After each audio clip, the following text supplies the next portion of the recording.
سورہ بنی اسرائیل کی یہ آیت نمبر 73 تا آیت نمبر 77۔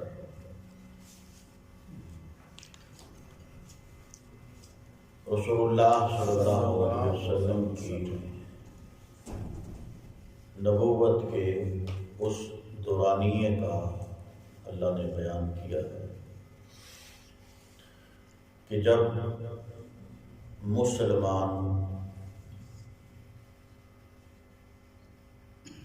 رسول اللہ صلی اللہ علیہ وسلم کے اصحاب ظلم کی چکی میں پس رہے تھے،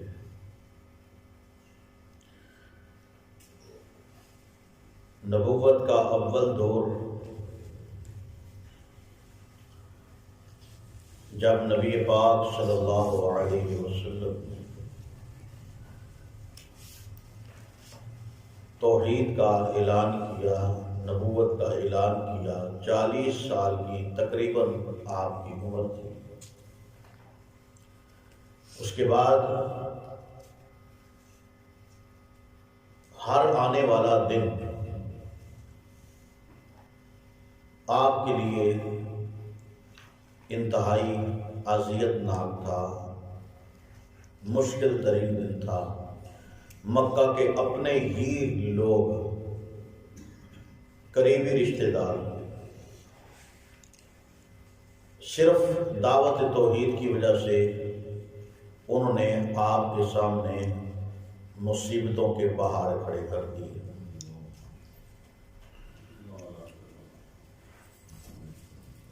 حالات اس طرح کے بن چکے تھے کہ رسول اللہ صلی اللہ علیہ وسلم کو زیر کرنے کے لیے اہل مکہ نے، کفار مکہ نے ایڑی چوٹی کا زور لگایا ہے، اور تقریباً 10 سال تک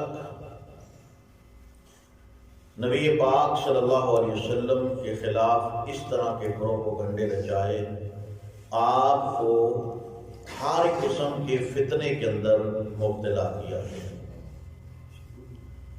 یہ اہل کفار ہی تھے، مکہ کے کافر ہی تھے کہ جنہوں نے آپ کو مکے سے ہجرت کرنے پہ، یعنی مکے کو چھوڑنے پہ مجبور کر دیا، اور اس کے پس پردہ وجوہات کیا تھی کہ مکہ کے لوگ نہیں چاہتے تھے کہ یہ محمد صلی اللہ علیہ وسلم یہ ہمارے اندر رہے اور اس کو اتنا مقام، حیثیت، مرتبہ ملے۔ کل کا یہ بچہ ہے، باپ بھی اس کا کوئی نہیں، ماں بھی اس کی چند سالوں کا تھا، فوت ہو گئی ہے، تو اس کا کوئی بیک گراؤنڈ نہیں ہے، تو یہ کل ہم اس کے ماتحت ہوں گے، یہ ہمارا حاکم ہوگا، ہم اس کے آرڈر کے پابند ہوں گے۔ ہم قطعی طور پہ یہ بات نہیں چاہتے۔ ان کو اپنی چودراہٹیں، اپنی لیڈریاں، اپنی سرداریاں ڈوبتی نظر آ رہی تھیں کہ ہمارے اوپر یہ بچہ حاکم بنے گا۔ اب انہوں نے کیا کیا؟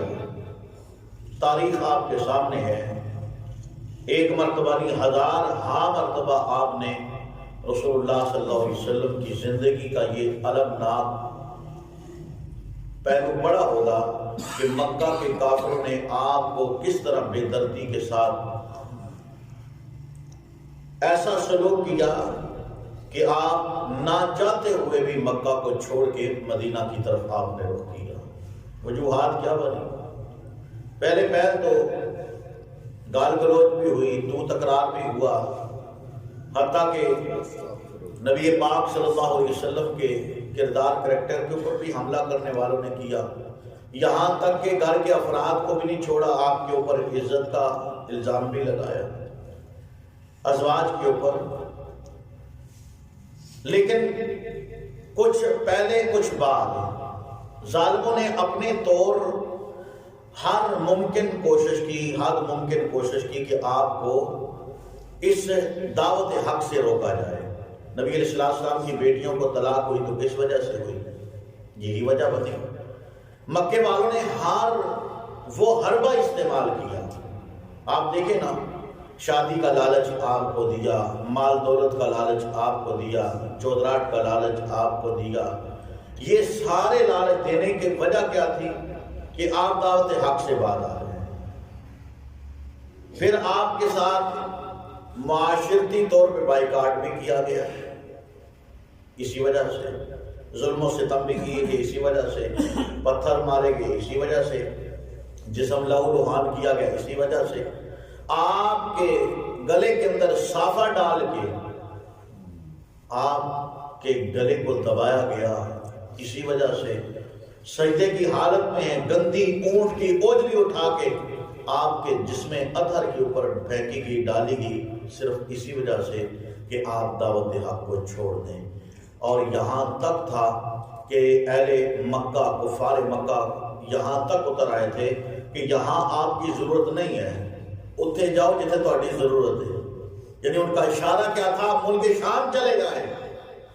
جو ملک شام انبیاء کا علاقہ تصور کیا جاتا ہے، اکثر انبیاء ملک شام کی طرف آئے ہیں، اور وہی ملک شام جس کے بارے رسول اللہ صلی اللہ علیہ وسلم نے فرمایا حشر کا جو میدان سجے گا وہ وہیں سے شروع ہوگا، وہی حشر کا میدان ملک شام سے شروع ہوگا۔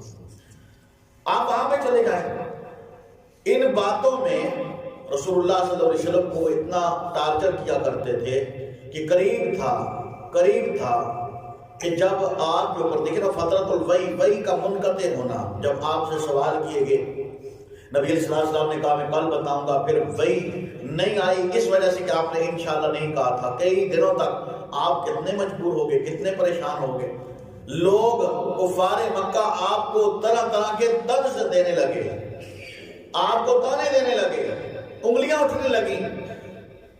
رسول اللہ صلی اللہ علیہ وسلم قریب تھے کہ ان کے بہکاوے میں آ جاتے، لیکن اللہ پاک نے آپ کو تسلی دی، آپ کو حوصلہ دیا، اور حوصلہ دینے کے بعد اللہ رب العالمین نے اپنے نبی کو پاؤں کے اوپر باعزت کھڑا رہنے کا حکم بھی دیا۔ اور یاد رکھیے یہ بات حقیقت ہے، نبی کا ماضی بھی پاک ہوتا ہے ہر لحاظ سے، نبی کا بیک گراؤنڈ پاک ہے۔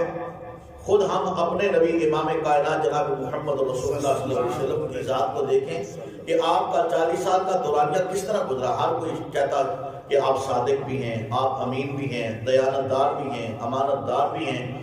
آپ جیسا دنیا میں ہم نے دیکھا ہی نہیں ہے۔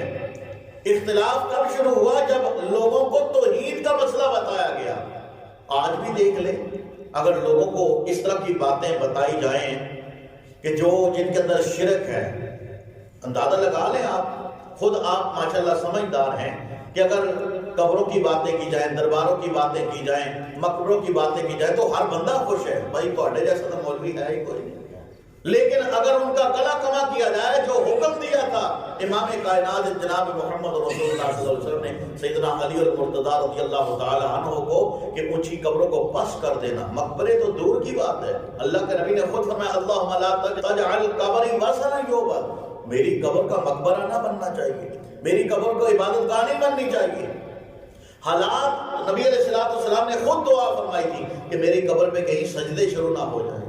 الحمدللہ ثم الحمدللہ، میں پہلے بھی کہہ چکا ہوں کہ دنیا میں امام کائنات جناب محمد رسول اللہ صلی اللہ علیہ وسلم کی قبر سے بڑھ کے باعزت قبر کسی کی نہیں ہے، کسی کی قبر اس لائق نہیں ہے کہ اس کے اوپر سجدہ کیا جائے۔ اگر سجدہ کرنا قبر کے اوپر جائز ہوتا تو نبی پاک صلی اللہ علیہ وسلم کی قبر کے اوپر سجدہ جائز ہوتا، لیکن یہ ہماری ہمت ماری ہوئی ہے۔ ہم پتہ نہیں کس طرف جا رہے ہیں کہ ہمیں قرآن پکڑ پکڑ کے جھنجھوڑ کے کہتا ہے یہ شرک ہے، یہ غلط ہے، تم اللہ کے سامنے جھکو۔ ہمیں اللہ کے سامنے ہمارا سجدہ سیکنڈوں کا سجدہ ہے۔ آپ اندازہ تو لگائیں، کبھی غور کریں کہ اللہ کے سامنے ہم جھکیں گے، جس طرح کوا ٹھونگے مارتے ہیں نا، ہم اس طرح نماز پڑھیں گے، سجدہ کیا فوراً اٹھ کے، سجدہ کیا فوراً اٹھ کے، نہ تسبیحات مکمل، نہ اللہ سے کچھ رابطہ، نہ دل کو اطمینان، نہ کوئی سکون۔ لیکن جب بندہ غیر اللہ کے سامنے جھکتا ہے، آپ کسی کو دیکھیں قبر کے سامنے جھکا ہوگا تو اس کا سجدہ کتنا لمبا ہوتا ہے۔ یہ ہماری بدبختی نے تو کیا ہے، ایمان کی کمزوری، بلکہ ایمان ہمارا تقریباً ختم ہو چکا ہے، شرک آیا ایمان ضائع ہو جائے گا۔ اس لیے بات لمبی نہ ہو جائے، رسول اللہ صلی اللہ علیہ وسلم کو اہل مکہ نے ستایا اور ان کی کوشش یہ تھی کہ آپ کو مکے سے نکال دیا جائے، اور اتنی اذیتیں دی، اتنی اذیتیں دی کہ نبی علیہ السلام کے اوپر اللہ پاک نے قرآن مجید سورہ بنی اسرائیل کی یہ آیات نازل فرما دی ہیں، اور ان آیات میں اللہ پاک نے کیا فرمایا؟ انہی باتوں کا تذکرہ اللہ رب العالمین نے یہاں پہ کیا ہے۔ فرمایا اعوذ باللہ من الشیطان الرجیم وَإِن كَادُوا لَيَفْتِنُونَكَ عَنِ الَّذِي أَوْحَيْنَا إِلَيْكَ لِتَفْتَرِيَ عَلَيْنَا غَيْرَهُ۔ اللہ فرماتے ہیں کہ یہ کفار مکہ قریب ہیں کہ آپ کو فتنے میں ڈال دیں، آزمائش میں مبتلا کر دیں، بہکا دیں آپ کو، عَنِ الَّذِي أَوْحَيْنَا إِلَيْكَ، اس چیز کے بارے کہ جو ہم نے بطور وحی آپ کی طرف نازل کی ہے، یعنی ہم نے آپ کو نبی بنایا، آپ کے اوپر وحی نازل ہوتی ہے، جناب جبرائیل علیہ السلام اللہ کا پیغام لے کر کے نازل ہوتے ہیں، تو جب آپ ان لوگوں کو وحی کی باتیں سناتے ہیں، اللہ کی باتیں سناتے ہیں، تو یہ لوگ اس سوچ میں اپنا دن رات گزارتے ہیں کسی نہ کسی طریقے سے آپ کو اس راستے سے ہٹا دیا جائے، بہکاوے میں ڈال دیا جائے۔ اللہ فرماتے ہیں لِتَفْتَرِيَ عَلَيْنَا غَيْرَهُ، تاکہ آپ اپنی طرف سے باتیں بنا بنا کے ہمارے اوپر ہماری طرف ان کی نسبت کر دیں کہ یہ بھی اللہ نے فرمایا، یہ بھی اللہ نے فرمایا، یہ بھی اللہ نے فرمایا۔ یعنی یہ وہ حالات تھے کہ جب نبی علیہ السلام کو وحی نازل نہ ہونے کی وجہ سے کفار مکہ ستاتے تھے کہ ابھی تک وحی نازل نہیں ہوئی۔ پتہ ہی لگتا ہے کہ جناب تو اڑنا ناراض ہو گیا، اب قریب تھا اللہ کے نبی اپنی طرف سے کوئی بات کہہ دیتے، لیکن اللہ پاک نے خود نبی پاک صلی اللہ علیہ وسلم کو حوصلہ دیا ہے، حالانکہ نبی اپنی طرف سے بات نہیں کرتے۔ خصوصاً امام کائنات جناب محمد رسول اللہ صلی اللہ علیہ وسلم کے بارے اللہ نے قرآن مجید کے اندر فرمایا وَمَا يَنطِقُ عَنِ الْهَوَىٰ إِنْ هُوَ إِلَّا وَحْيٌ يُوحَىٰ، کہ میرے نبی جناب محمد رسول اللہ صلی اللہ علیہ وسلم جب بھی بات کرتے ہیں تو اللہ کے حکم اس کے امر سے بات کرتے ہیں، اپنی طرف سے آپ بات نہیں کرتے، اللہ کے حکم کے پابند ہیں۔ اللہ فرماتے ہیں اگر آپ اس طرح کر لیتے کہ اپنی طرف سے باتیں بنا کے ان کو اگر آپ راضی کر دیتے تو فرمایا وَإِذًا لَاتَّخَذُوكَ خَلِيلًا، یہ آپ کو جپیاں پا لیتے، آپ کو اپنا جگری دوست بنا لیتے کہ بھائی تواڈے جیسا دنیا دے سے ویکھیا کوئی بھی نہیں۔ اگر ان کی مرضی کی باتیں آپ ان کو بتا دیتے تو فرمایا کہ یہ آپ کو اپنا جگری مان لیتے۔ اللہ فرماتے ہیں یہ تو راضی ہو جاتے، لیکن بات رب کی ہے وَلَوْلَا أَن ثَبَتْنَاكَ لَقَدْ كِدتَّ، اللہ فرماتے ہیں کہ اگر ہم آپ کو ثابت قدم نہ رکھتے تو البتہ آپ قریب تھے، تَرْكَنُ إِلَيْهِمْ شَيْئًا قَلِيلًا، آپ کچھ نہ کچھ ان کی طرف مائل ہو جاتے، اور جب ان کے حق کی باتیں آپ کرتے تو فرمایا اِذًا لَأَذَقْنَاكَ ضِعْفَ الْحَيَاةِ وَضِعْفَ الْمَمَاتِ، پھر ہم آپ کو دنیا کی زندگی میں بھی ڈبل عذاب دیتے اور مرنے کے بعد بھی آپ کو ڈبل عذاب دیتے۔ زندگی کا بھی عذاب ڈبل ہو جاتا، موت کا بھی عذاب ڈبل۔ یہ کسے کہا جا رہا ہے؟ رسول اللہ صلی اللہ علیہ وسلم کو، اللہ کے نبی کو۔ آپ دیکھیں کہ کتنی سخت باتیں اللہ کی طرف سے، کس وجہ سے کہ جب حق آ جائے پھر باطل کے ساتھ کمپرومائز نہیں ہو سکتے، باطل کے ساتھ مصلحت پسندی جسے کہا جاتا ہے کہ آپ باطل کو راضی کرنے کے لیے حق کو دبا نہیں سکتے بلکہ حق کا علم بلند کریں گے۔ یہ کسی صورت میں اللہ اجازت نہیں دیتا کہ حق آ جائے، حق چھا جائے، حق کی پہچان ہو جائے، پھر اس کے بعد بندہ کمپرومائز کرے باطل کو راضی کرنے کے لیے۔ اللہ فرماتے ہیں یہ قطعی طور پہ یہ چیز ممکن نہیں ہے۔ اگر کوئی اس طرح بات کرے گا تو فرمایا دنیا میں بھی ڈبل عذاب، آخرت میں بھی ڈبل عذاب، ثم لا تجد لك علينا نصيرا۔ اللہ فرماتے ہیں اگر اس طرح ہو جاتا تو پھر ہمارے خلاف آپ اپنے لیے کوئی مددگار تلاش نہ کر سکتے، آپ کا کوئی بھی مددگار نہ ہوتا، کوئی مدد کرنے والا نہ ہوتا۔ اب اللہ پاک نے یہاں پہ اگلی آیت کے اندر فرمایا وَإِن كَادُوا لَيَسْتَفِزُّونَكَ مِنَ الْأَرْضِ لِيُخْرِجُوكَ مِنْهَا، یہ لوگ اس کوشش میں لگے ہوئے ہیں کہ آپ کو اس زمین سے نکال دیا جائے، مکے سے آپ کو نکال دیا جائے۔ اب یہ آیت اللہ پاک نے نازل کی، تقریباً کچھ ٹائم گزرا، سال، سوا سال، 1.5 سال، نبی علیہ السلام کو اس قدر لوگوں نے پریشان کیا کہ مجبوراً آپ کو پھر مکہ چھوڑنا پڑا، اور اللہ پاک نے پھر حکم بھی دے دیا تھا مکہ کو چھوڑنے کا، کیونکہ حالات اس طرح کے بن چکے تھے کہ نبی پاک صلی اللہ علیہ وسلم کے قتل کے درپے ہو چکے تھے مکہ والے۔ تو اللہ پاک نے اس وقت حکم دیا کہ اب آپ کو مکہ چھوڑنے کا وقت آپ کے لیے آ چکا ہے۔ یہ مجبوری نہیں تھی، یہ ایک حکمت عملی تھی، دانائی تھی۔ جس مکے سے آپ کو نکالا گیا، مجبور کیا گیا، پھر ابھی 8 سال کا عرصہ نہ گزرا تھا، اللہ پاک نے دوبارہ اسی مکہ کے اوپر آپ کو فاتح بنا کے سارے مکہ کا کنٹرول امام کائنات جناب محمد رسول اللہ صلی اللہ علیہ وسلم کو عطا فرما دیا۔ اور پھر کفار مکہ، مشرکین مکہ تھر تھر کام رہے تھے کہ آج محمد رسول اللہ صلی اللہ علیہ وسلم فاتح ہو کے آ چکے ہیں۔ ہر بندہ کام رہا تھا کہ ہم سے گن گن کے آج بدلے لیے جائیں گے۔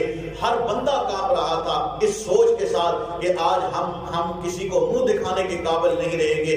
8 سال پہلے جس محمد صلی اللہ علیہ وسلم اور اس کے ماننے والوں کو ہم نے جبراً یہاں سے نکال دیا، آج وہی فاتح ہو کے ہمارے پاس پہنچ چکا ہے، تو اس لیے ہم کیا کریں گے؟ تو نبی علیہ السلام نے ان کی سوچیں ایک طرف، لیکن اللہ کے نبی نے جس بات کا اظہار کیا، جس اعلیٰ درجے کے اخلاق کا اظہار کیا، آپ نے فرمایا لا تثریب علیکم اليوم، آج کے بعد تمہارے پر کوئی سختی نہیں ہے، جاؤ اللہ کی رضا کے لیے میں نے تمہیں معاف کیا، جو تم نے میرے ساتھ سلوک کیا تھا میں نے اس کو اللہ کی رضا کے لیے معاف کر دیا۔ 2 سال کے دورانیے میں تقریباً سارے کا سارا مکہ مشرکوں سے پاک ہو چکا تھا، شرک بالکل ختم ہو چکا تھا۔ یہ تھا رسول اللہ صلی اللہ علیہ وسلم کا انتہا درجے کا جذبہ، جو آپ ایمانی جذبہ لے کر کے آئے تھے۔ تو اللہ پاک نے فرمایا کہ اس وجہ سے لوگ آپ کو یہ اذیتیں دیتے ہیں تاکہ آپ اس علاقے کو، مکی کو چھوڑ کے چلے جائیں۔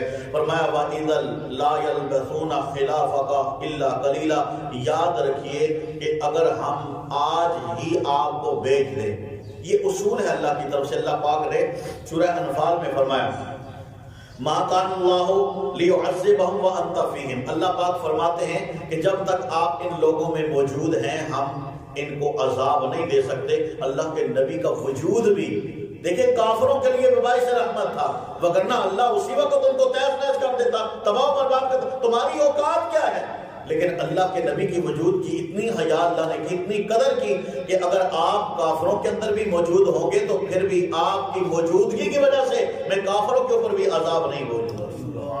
تو اس لیے اللہ پاک نے ایک حکمت عملی دیکھے کہ آپ کو وہاں سے نکالا، نکالنے کے بعد 8 سال کا دورانیہ نہ گزرا تھا کہ یہ عروج پانے والی مکہ کی قوم، کفار مکہ، مشرکین مکہ آخر زوال کے دلدل کے اندر اس قدر دھس کے کہ چند ایک مسلمان جو مکے سے گئے تھے، اللہ پاک نے ان کو مکے کے اوپر فتح نصیب فرما دی۔ اور اللہ رب العالمین فرماتے ہیں کہ اگر یہ آپ کو نکال دیتے تو پھر یاد رکھیے کہ یہ بھی مکے کے اندر یہ کچھ دیر ہی باقی رہتے، ان کا بھی یہاں سے صفایا کر دیا جاتا۔